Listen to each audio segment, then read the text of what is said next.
Halo sahabat cerdas, Assalamualaikum warahmatullahi wabarakatuh. Pada kesempatan kali ini, kita akan belajar pada tema 6, panas dan perpindahannya, subtema 1, suhu dan kalor, dan kita sampai pada pembelajaran ketiga.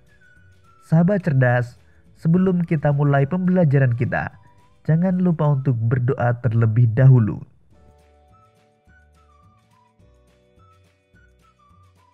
Sahabat cerdas, tahukah kamu bahwa matahari adalah sumber energi yang tidak pernah habis dan diperlukan oleh seluruh makhluk hidup yang ada di bumi, termasuk manusia. Manusia dan lingkungan sekitar memerlukan sumber energi panas untuk kelangsungan hidupnya.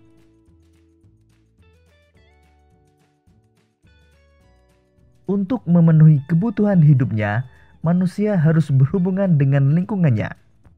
Lalu bagaimana manusia berhubungan dengan lingkungan alamnya? Untuk mengetahuinya, mari kita lanjutkan pembelajaran kita. Manusia dengan lingkungan alam. Semua makhluk hidup yang ada di bumi melakukan hubungan dengan sesama makhluk hidup maupun dengan lingkungannya. Lingkungan alam terdiri atas benda mati dan makhluk hidup. Lingkungan alam merupakan sumber penghidupan bagi makhluk hidup, karena alam menyediakan semua kebutuhan makhluk hidup. Benda mati dan makhluk hidup saling memengaruhi antara satu dengan yang lainnya, bahkan antara keduanya saling berkaitan. Salah satu bentuk hubungan antara benda mati dan makhluk hidup adalah jenis tanah, suhu, dan curah hujan di suatu tempat dapat memengaruhi jenis tanaman yang tumbuh dan hewan yang berkembang di daerah tersebut. Makhluk hidup juga dapat memengaruhi benda mati. Contohnya, daerah yang banyak tumbuhannya akan menyebabkan daerah tersebut menjadi lebih sejuk. Daerah yang masih banyak tumbuhannya cenderung memiliki air tanah yang baik dan berlimpah. Hal ini terjadi karena tanaman membantu tanah untuk menahan air dan menyimpannya di dalam tanah dengan baik. Lalu bagaimana hubungan antara manusia dengan lingkungannya? Hubungan antara manusia dan lingkungan alam dapat dikelompokkan menjadi dua. Pertama, hubungan yang membuat manusia harus dapat menyesuaikan diri dengan alam. Kedua, adalah hubungan yang membuat manusia dapat memanfaatkan alam sekitarnya.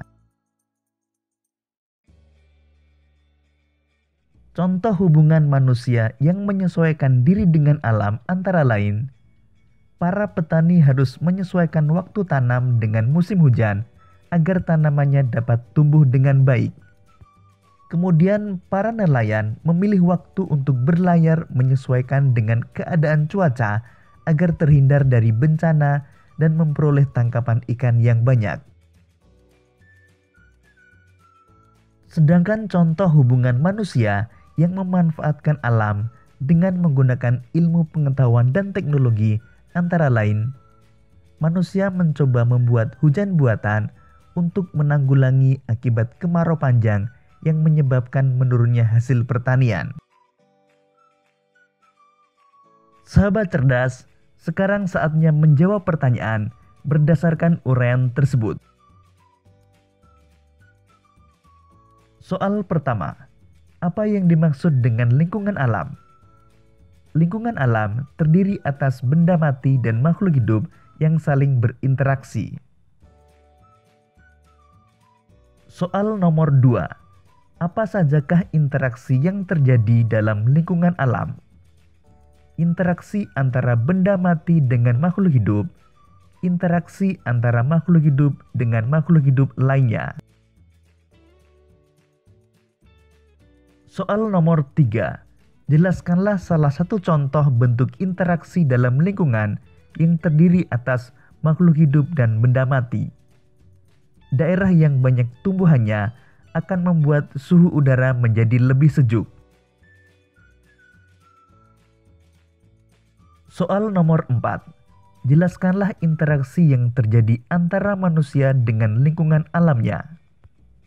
Interaksi antara manusia dan lingkungan alam dapat dikelompokkan menjadi dua, yaitu interaksi yang menyesuaikan diri dengan alam dan interaksi yang memanfaatkan alam.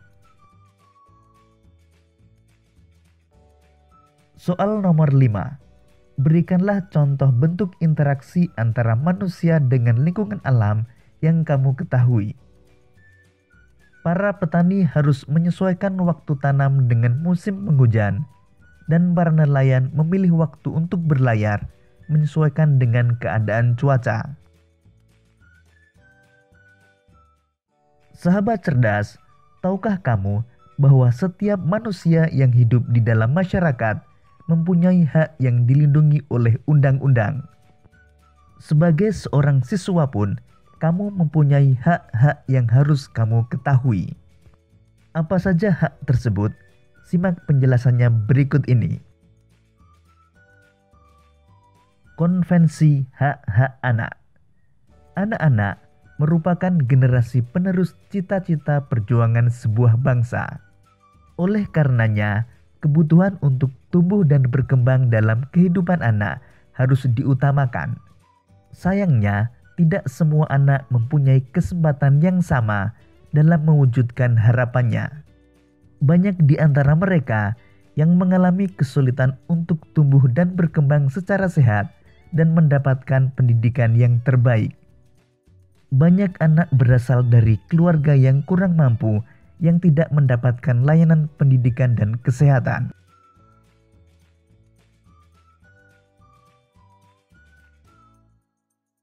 Tak hanya itu, akibat perang dan pertikaian yang terjadi di beberapa negara menyebabkan banyak anak yang menjadi korban. Hak-hak mereka terabaikan sehingga menjadi korban kekerasan. Oleh karenanya, Perserikatan Bangsa-Bangsa atau PBB mensahkan Konvensi Hak-Hak Anak pada tanggal 20 November tahun 1989. Konvensi ini bertujuan untuk memberikan perlindungan terhadap anak dan menegakkan hak-hak anak di seluruh dunia. Lalu apa saja hak-hak anak menurut Konvensi Hak-Hak Anak? Menurut konvensi ini, hak anak dikelompokkan menjadi 4. Pertama, hak kelangsungan hidup.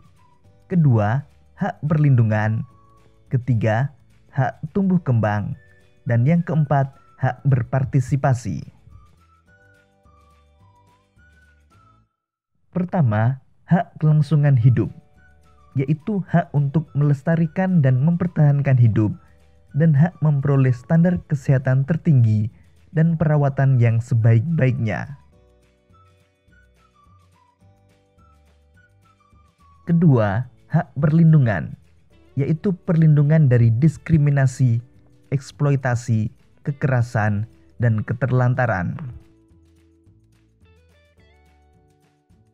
Ketiga, hak tumbuh kembang, yaitu hak memperoleh pendidikan dan hak mencapai standar hidup yang layak bagi perkembangan fisik, mental, spiritual, moral, dan sosial. Keempat, hak berpartisipasi, yaitu hak untuk menyatakan pendapat dalam segala hal yang memengaruhi anak. Sahabat cerdas, tahukah kalian hakmu sebagai seorang siswa?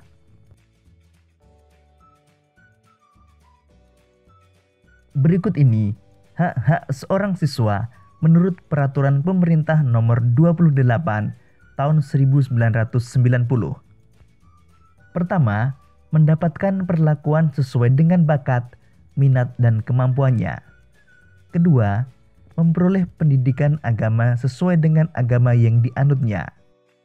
Ketiga, mengikuti program pendidikan yang bersangkutan atas dasar pendidikan berkelanjutan, baik untuk mengembangkan kemampuan diri maupun untuk memperoleh pengakuan tingkat pendidikan tertentu yang telah dibakukan. Keempat, mendapat bantuan fasilitas belajar, beasiswa, atau bantuan lain sesuai dengan persyaratan yang berlaku. Kelima, pindah ke sekolah yang sejajar atau yang tingkatnya lebih tinggi sesuai dengan persyaratan penerimaan siswa pada sekolah yang hendak dimasuki. Keenam, memperoleh penilaian hasil belajarnya. Ketujuh, menyelesaikan program pendidikan lebih awal dari waktu yang ditentukan. Dan yang kedelapan, mendapat pelayanan khusus bila mana menyandang cacat. Nah, demikian tadi sahabat cerdas, hak-hakmu sebagai seorang siswa menurut peraturan pemerintah nomor 28 tahun 1990. Demikian tadi sahabat cerdas pembelajaran kita pada tema 6, subtema 1 dan pembelajaran yang ketiga. Untuk menguji pemahamanmu, kamu dapat mengerjakan latihan soal yang terdapat pada deskripsi video ini. Sampai jumpa pada pembelajaran berikutnya. Tetap semangat dan selamat belajar.